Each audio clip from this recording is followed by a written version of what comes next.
cardiac scanning. My name is James Day, and we're going to look at a lot of things to do with getting better images and everything about basic focused cardiac scanning. So the focused cardiac exam is a point-of-care cardiac exam. It's performed to a standardized but restricted scanning protocol as an extension of your physical exam. There's three different variations of the cardiac exam that are out there in the world. First of all, there's the extensive sonographer scan. Lots of measurements, typically takes up to 30 to 45 minutes. There's right sternal border, suprasternal notch pictures, a lot of Doppler. And then there is designed for the physician to answer the clinical question, the focused cardiac exam. And we'll be going by the protocol, by the international consensus, where it's IVC volumes first and then your basic cardiac views, which would be subcostal, parasternal long axis, short axis, and then the different levels, aortic, mitral valve, left ventricle, papillary muscle level, and apical four-chamber. Then there's a very simple one that we used to teach the fellows way back before POCUS, cardiac fellows, way before POCUS was a thing in 1995. It was just, I taught them a lot of subcostal used for chest trauma and COPD. Emphysema, some patients are, obese or they have COPD and you can't look through the lung, and you can get all the images from the subcostal region. Right out of the gate, just basic stuff right out of the gate, guys. We don't want to hold the tail of the transducer. I see this many times. We want to just hold the transducer with 3-point contact when we're holding this, almost like hiking or mountain climbing. You want to have stability and you want to be able to hold that transducer so you keep it on the image in case you need to do measurements or Doppler later. So one of the things we want to talk about is you're going to hold that 3-point ultrasound with 3 points of contact, and what you want to do, the only time you would ever change that with any POCUS exam, whether it's MSK or ocular or anything, is what you want to do is you want to use the subcostal, and you want to hold the transducer and you want to press down below the xiphoid process, and for the heart you want to point up towards the left shoulder. You want to remove your hand, which will impede the angle that you need to get below 20%. You're going to have to get pretty close to the body with the tail. So you see this picture how they're holding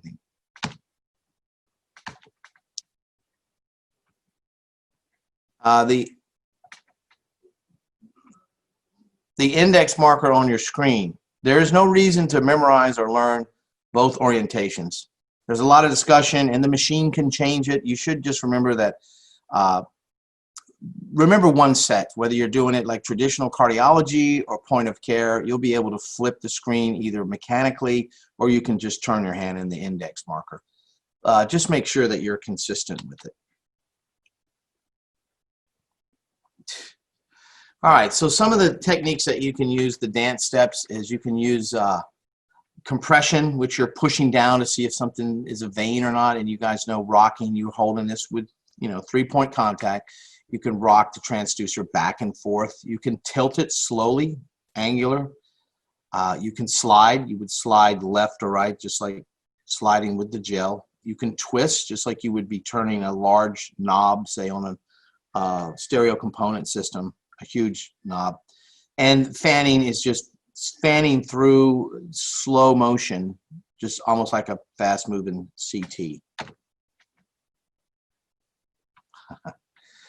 All right, so this is a shot of me when I used to go to the gym years ago. Not really.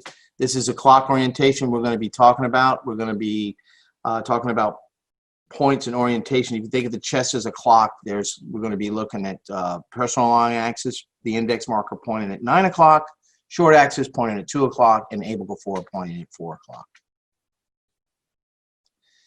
Here's a quick schematic, an infograph that was created for focused cardiac ultrasound. Basically, we're going to be looking at fluid status and LV function as it pertains to level 1 point-of-care ultrasound. So you see we have a nice quick shot protocol here. Is the subcostal is first, the vena cava for volume assessment, then we go to the parasternal long axis, then parasternal short axis, then apical 4. Another example here is 3 basic views of the heart. Now, most of you probably do the FAST exam, so you already know the subxiphoid four-chamber, which is the red dot just below the xiphoid process. So what we really need to work on is just up there at the parasternal long axis, you're going to start high, and you're going to use about the third or fourth intercostal space.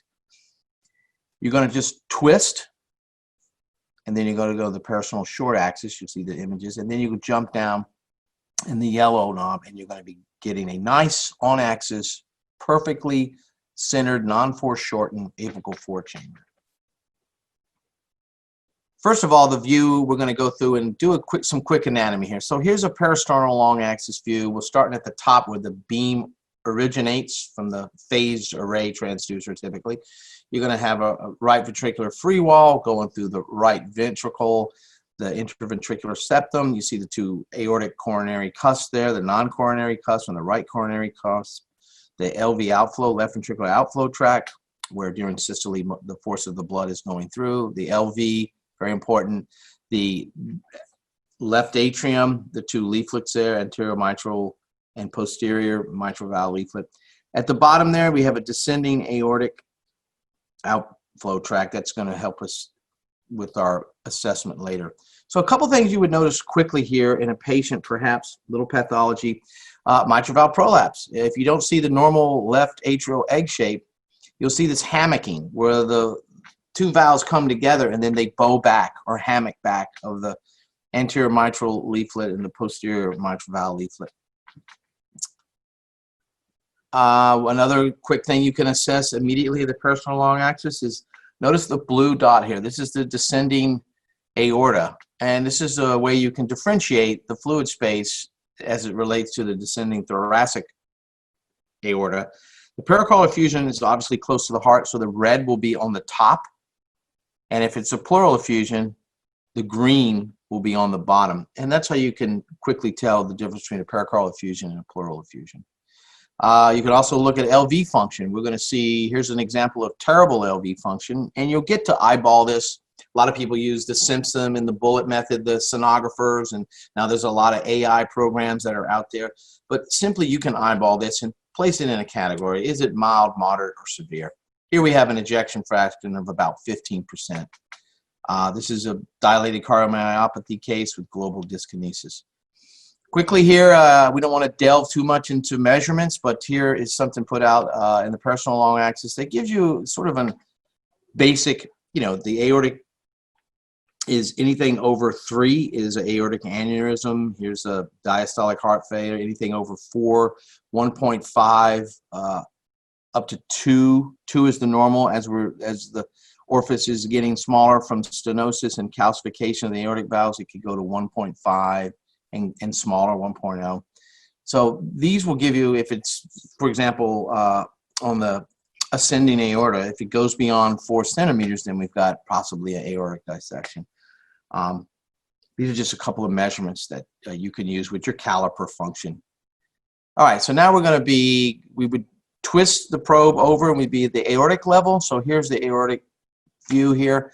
What we have here is a nice head-on shot. You guys have seen this. It's a shot of the aortic valve at the aortic level on the short axis. And we have the non-coronary cusp, left coronary cusp, right coronary cusp. Around it, we can see starting from the LA, you can see the atrial septum, the right atrium, the tricuspid valve, the right ventricular outflow tract as it rushes through the pulmonary valve, and then the main pulmonary artery. Sometimes it's nice you can see a couple coronary arteries coming off of your aortic cusp.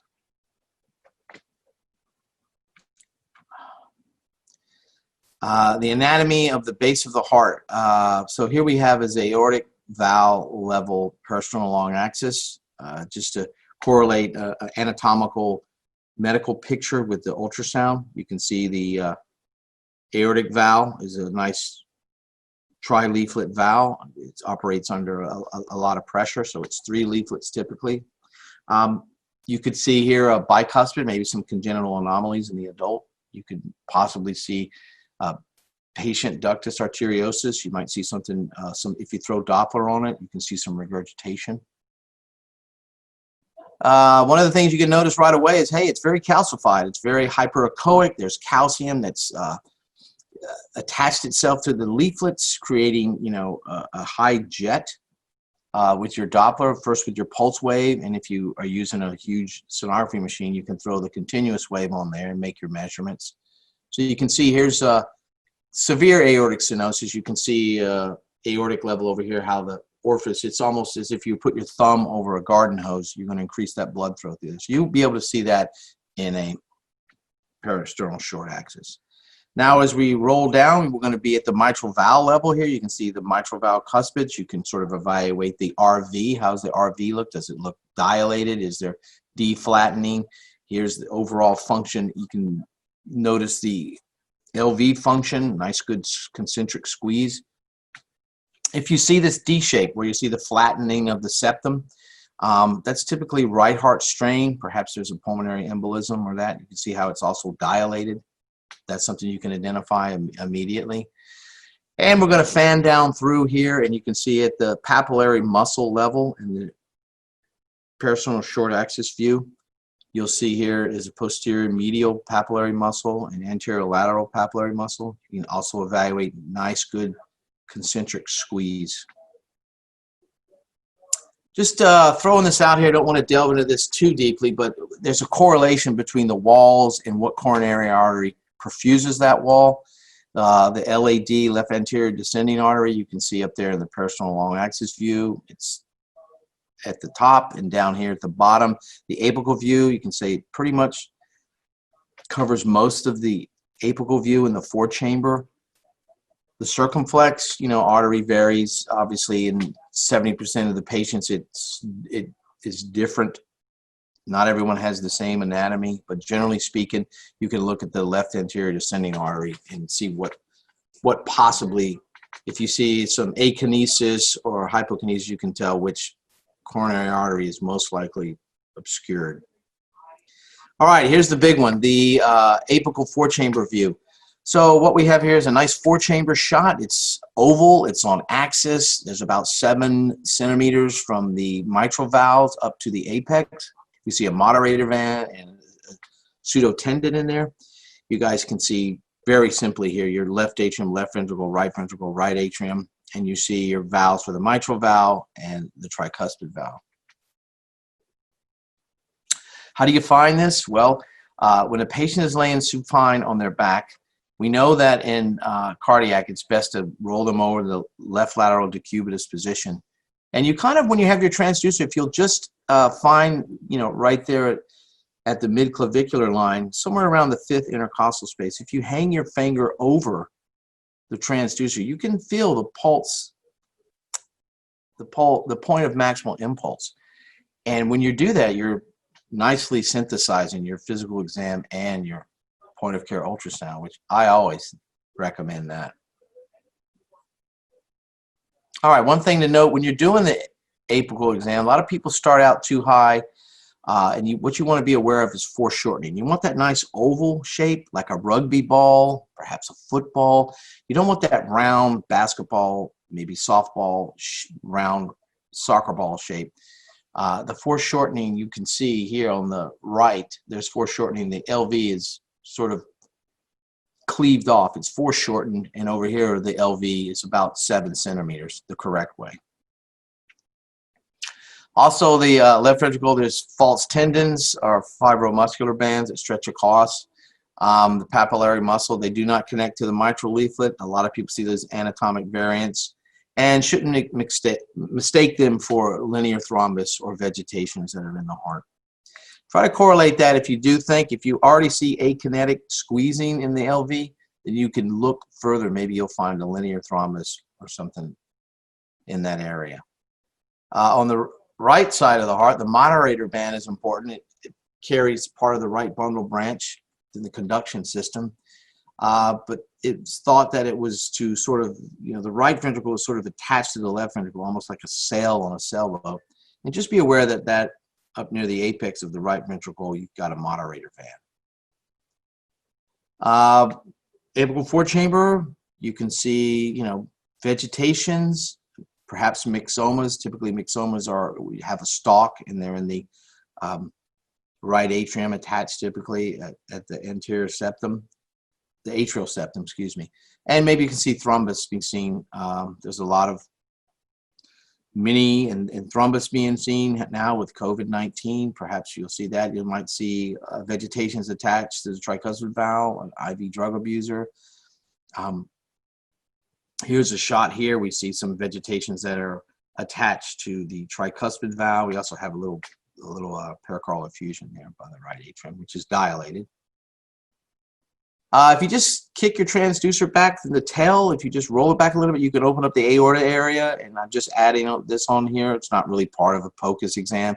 But if you kick it back, you will expose the aortic valve and the left ventricular outflow tract.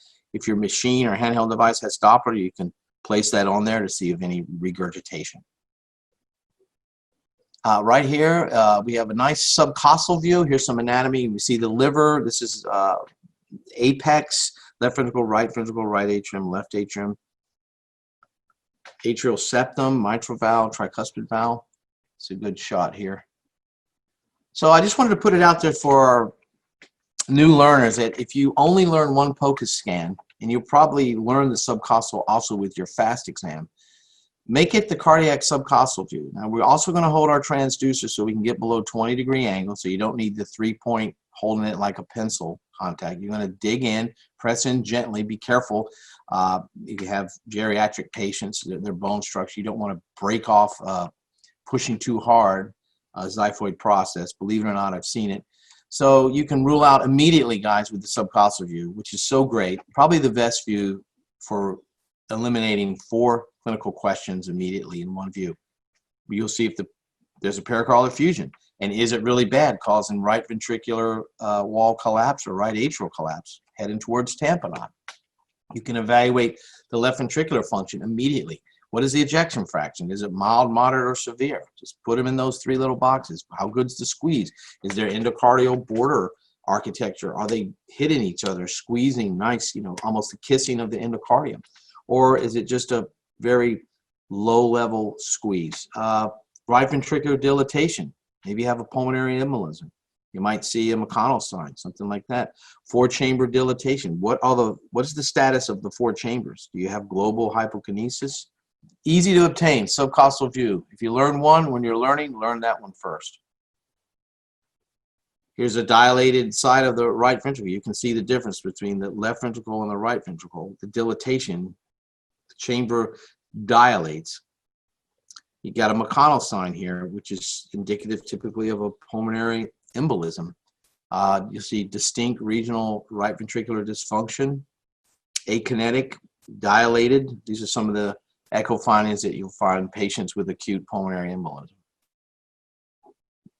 Here's a quick shot, almost like a stress echo. Here's all the images in the subcostal view.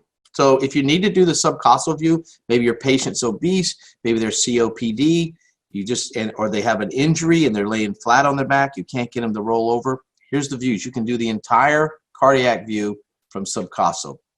You'd start with the subcostal view and you twist your hand around and tilt up aortic view and then fan through. You can get although it's a little wacky, little off axis, the parasternal long axis view. You can also go down and do the papillary view. This is the view that everyone's using that's in the beginning of some protocols. I know the international consensus wants you to start with this view so you can assess volume status. It's a nice view to see the right atrium. A lot of times you can actually see blood flow, believe it or not, guys. A good ultrasound machine coming from the IVC, spilling into the RA, returning blood. Hepatic vein, sonographers probably would pulse up there to see reversal of flow if there was tricuspid regurgitation. But as a physician, you're typically just looking for volume status.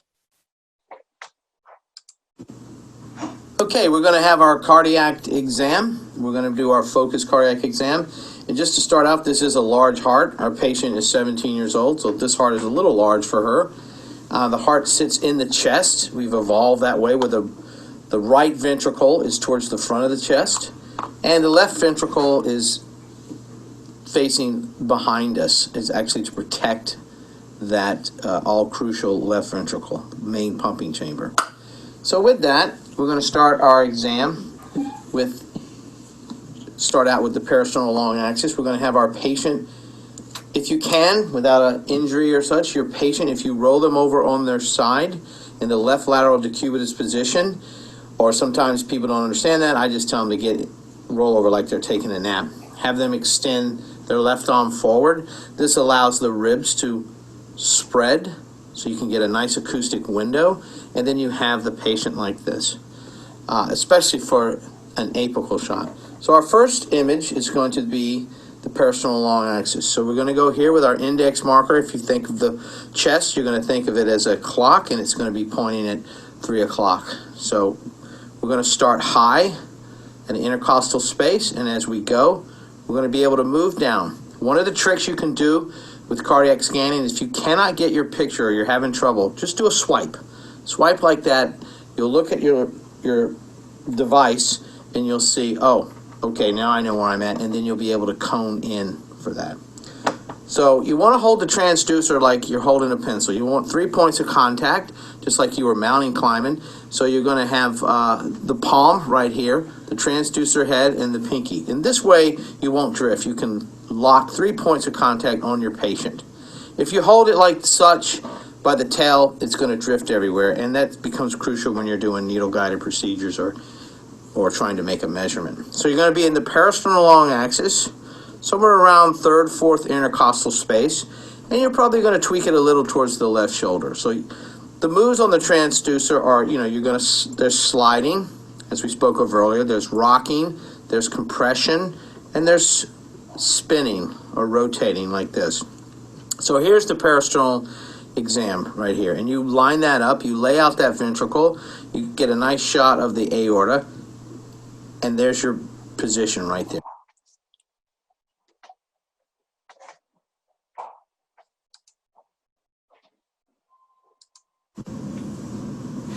Here we are in the parasternal long axis view. As we spoke about earlier, you can see here the left atrium, the left ventricle, the aortic outflow tract, the aorta, and the aorta going out, the aortic leaflets, the mitral valve, the chordae tendae. The bright hyperechoic area is the pericardium, and you can see the circle is the descending aorta. So when I got this image, as I explained earlier, you can always start high, like I would start here, and I'm up here on the 2nd intercostal space. You can see the beginning of it. As I drop down in intercostal space, I make some spine adjustments, and I've laid out the left ventricle.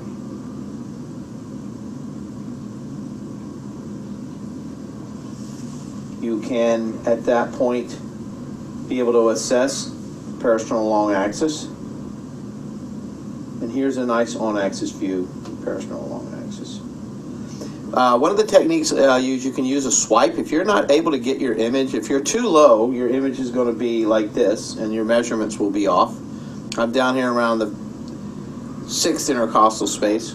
You can see when it goes into systole, the aortic area is closed off. As I move up another intercostal space, just put an ever slight pressure, just a little pressure, 3 points, holding the transducer where it needs to be. If you wanted to, you could do an M mode here, but not necessarily a point of care. You would have to swing it into with the butterfly, and you could make some evaluations. Motion.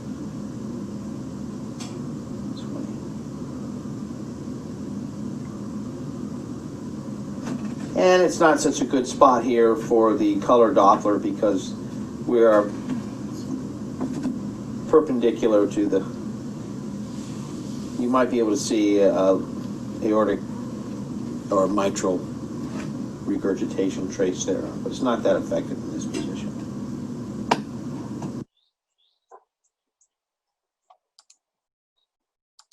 And now we're ready for the short axis. And so what we do, you see my transducers here, 3-point contact. What I'll do is I'll spin, just like you would spin a large knob on an old modular stereo. So you would just turn a knob like that, and we'd be at the aortic level, the base of the heart.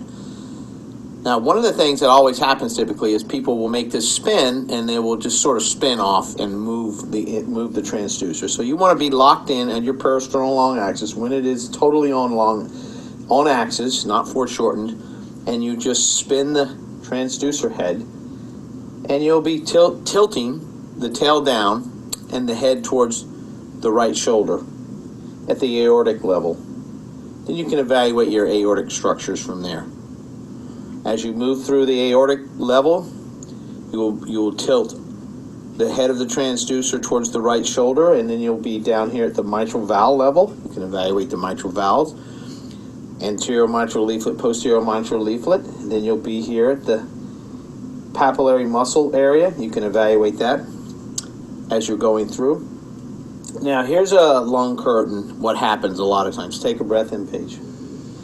When your patient takes a breath in, you see your lung obscures the image. If you ask them to blow out all their breath and hold it, can you exhale all your breath? Hold it at the end. Hold it, hold it. It will be just enough for you to grab a clip of a nice LV shot and evaluate the right ventricle and the left ventricle.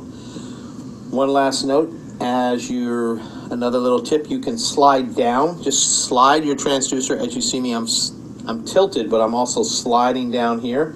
And I can get way on the point of the apex and evaluate from there.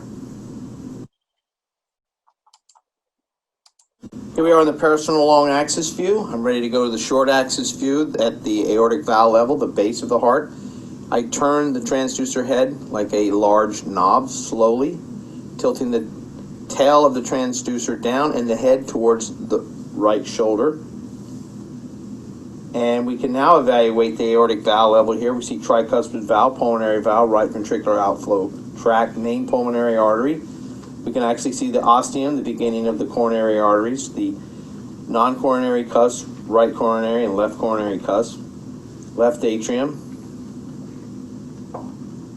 And as I begin, I can begin to fan my transducer. I just tilt it down to the mitral valve level right here. You can see the mitral valve, anterior mitral leaflet, posterior mitral leaflet, the bright hyperechoic pericardium, you can see around. Now I'm going to be at the papillary level, just another transducer tilt. And you can see the papillary muscles here.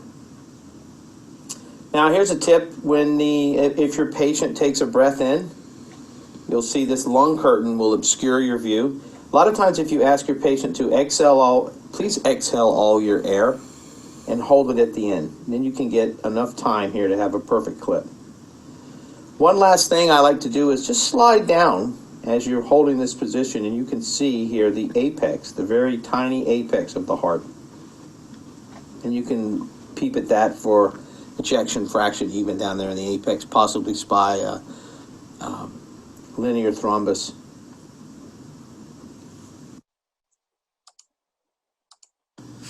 So now we're going to go to the apical 4-chamber window. We want to make sure we get this on axis. I've got my index marker pointed at 3 o'clock. I'm going to begin here, and I use my fingers. I sort of hang over the transducer here so I can feel her PMI, point of maximal impulse. That's another trick I use. I'm going to have to go right under here. 99% of the time, if you can't get a nice apical shot, what you want to do is go more laterally. So one of the tricks I use is, as I extend their hand up, I've opened up their intercostal spaces somewhat, and as I lean against them, I lean forward. If I pull their shoulder back, I find that I can sort of twist the body, and I can slide further laterally, and I can get a nice, that's a nice picture, a nice apical view here. As I'm holding my device, I can see that I have a nice apical 4-chamber view in my patient. The point of maximal impulse is important in that view, in pulling the left shoulder back. What we see here now is a nice 4-chamber view of the heart, apical 4-chamber. We can evaluate the left ventricle, the right atrium, the left atrium, the mitral valve, and the tricuspid valve. We can see the atrial septum and the interventricular septum here. I have my patient, and I have her in the good position. If this was foreshortened, you would see it would be a round. I'll try to come up an intercostal space. It would be a round, sort of a shape of a softball. Well, that's off axis. What we want to drop down an intercostal space. We want a nice oval football shape. We want to be able to evaluate the left ventricle. Should be about 7 centimeters. We want to see the whole tip. Take note on the papillary muscle. You can see where the chordae is attached there, the mitral valve. Also to note is the pseudotendon, which is up near the apex. You'll see a bright line across the top there. You might mistake that for linear thrombus. And we see the moderator band over in the right ventricle near the apex also. These are normal variants. Some are more pronounced than others in different patients. We can evaluate the endocardial trabeculi, the endocardial architecture. I can make this bigger. I typically increase the depth as opposed to using zoom. I think if it's a bad picture and if you zoom it in, it's just going to be a bad zoomed in picture. So I can evaluate my left ventricle there. And I can swing a little bit here to see. I see the pulmonary veins going into the left atrium. And this particular device, the butterfly, I'm able to turn up my time gain compensation, as you guys can see here. And I can turn down the stuff in the far field and turn up the near field.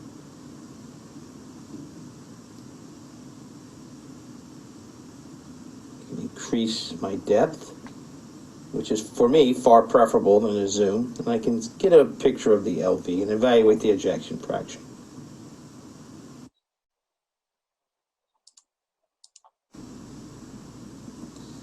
So now we're going to evaluate in the subcostal view your patient.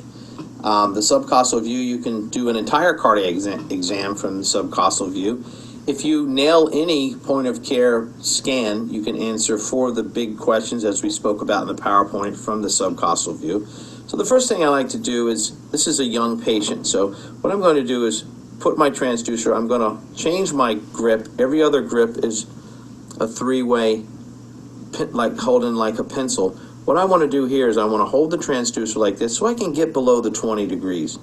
As I place the transducer below the xiphoid process, I'm going to angle up to where her heart would be, which is over here on the left shoulder. So I'm already angled that way. I'm going to turn my device on, and I'm going to ask the patient, can you bend your knees if they're able to without any spinal injury? If they bend their knees, that relaxes the abdominal muscles. And as I point up there, I can ask her to take a breath. Take a breath, please, and hold it. And I can hold it from that point right there. The diaphragm will pull, the image will be shorter. It only has to go, the length of the ultrasound beams don't have to only go from a distance of this far to this far as the diaphragm pushes us closer to the heart. And you can ask your patient to exhale her breath. And we can see right there. And I can swing over here and evaluate the liver as I did earlier. Go ahead, take a breath.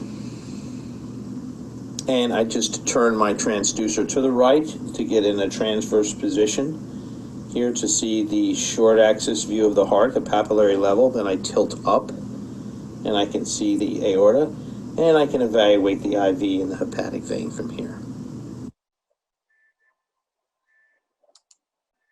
Here we have a nice subcostal view for a patient below the xiphoid process. I'm angling towards her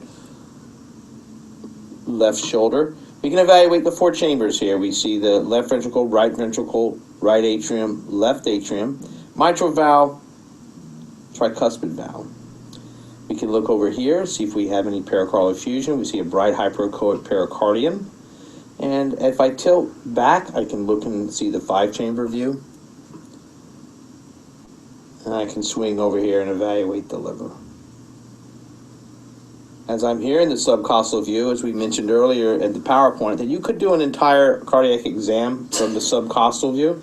You see here, you can do right here I'm at the papillary muscle level, looking at the left ventricle in a short axis view, transverse view here. As I go up, I can get to the aortic view, aortic level short axis view. And here I can see the IVC, it's a great picture, with the hepatic vein from the liver. I can actually see some blood flow in there, some returning blood.